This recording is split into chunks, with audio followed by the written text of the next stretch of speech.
Le rapport Meadows de 1972, il décrit les relations entre 5 quantités: la population mondiale, la production de nourriture, la production industrielle, les pollutions et la consommation de ressources naturelles.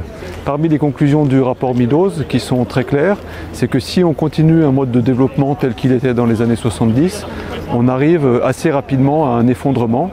Et cet effondrement, il peut être causé soit par les pollutions, soit par un problème de ressources naturelles. Une autre conclusion très claire aussi du rapport Meadows, c'est que cet effondrement n'est pas nécessaire et que si on change nos modes de production, nos modes de consommation et la redistribution des richesses, à ce moment-là, il est tout à fait possible d'éviter cet effondrement. Donc 50 ans plus tard, il est intéressant de faire le point sur ces différentes conclusions et de voir un petit peu qu'est-ce que la science peut dire à propos de ces questions-là. Et donc je voudrais simplement vous proposer de discuter par exemple du cas du changement climatique. Le changement climatique est quelque chose qui rentre très clairement dans le cadre du rapport Meadows. Dans ce cas-là, les pollutions, ce sont les émissions de gaz à effet de serre dues aux actions humaines et qui ont comme impact un changement climatique qui va avoir des impacts très négatifs si on n'arrête pas ces émissions. Quand on regarde la science qui est décrite par exemple dans les rapports du GIEC, ou alors les choix politiques qui ont été faits dans le cadre des négociations internationales et dans le cadre des COP, par exemple la COP 21 à Paris, l'échelle de temps qui est choisie comme étant raisonnable et pertinente pour lutter contre le changement climatique, c'est 30 ans. Ce qu'il faut faire, c'est une transition énergétique pour arrêter d'utiliser tous ces carburants fossiles, et puis une transition agricole et alimentaire pour diminuer les émissions de gaz à effet de serre dans ces secteurs. Alors dans le cadre de la transition énergétique, une question naturelle qui se pose, encore directement reliée à celle qui était ouverte par le rapport Meadows, c'est: avons-nous les ressources naturelles nécessaires pour faire cette transition énergétique sur cette échelle de temps de 30 ans? Et donc là aussi, il faut se référer à ce que disent les experts. Et donc par exemple, ici, je me réfère au rapport de RTE. RTE, c'est le gestionnaire du réseau électrique en France.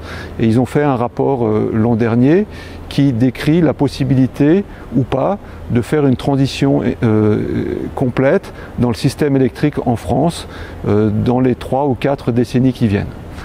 Et donc si on regarde ce qu'ils disent à propos du problème des ressources naturelles, la réponse est très claire. Il est possible de faire cette transition énergétique complète. On n'a pas de problème de ressources naturelles, de problèmes qui soient fondamentaux. Par contre, cette transition étant extrêmement rapide, il peut y avoir des problèmes conjoncturels et on peut avoir des tensions qui sont des tensions provisoires pour l'approvisionnement pour certains métaux caractéristiques. Donc là encore, on voit que pour lutter contre le changement climatique, on peut le faire avant qu'on ait un problème de ressources naturelles. Cependant, le problème de ressources naturelles, il finit par arriver, il arrivera nécessairement un jour ou l'autre.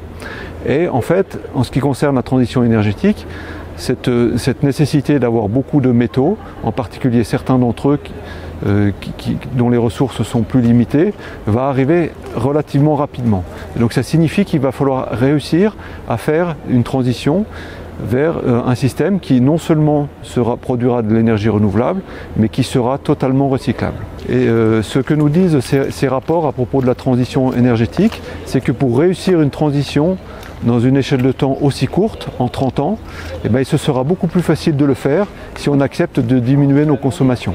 Ce sera pratiquement impossible de le faire si nos consommations continuent à augmenter, si par exemple on multiplie par 2 les consommations d'énergie dans les pays industrialisés. Et donc ça amène la notion de sobriété comme quelque chose de fondamental. Donc les mots-clés pour la transition énergétique et la lutte contre le changement climatique, ce sont les énergies renouvelables et la sobriété énergétique.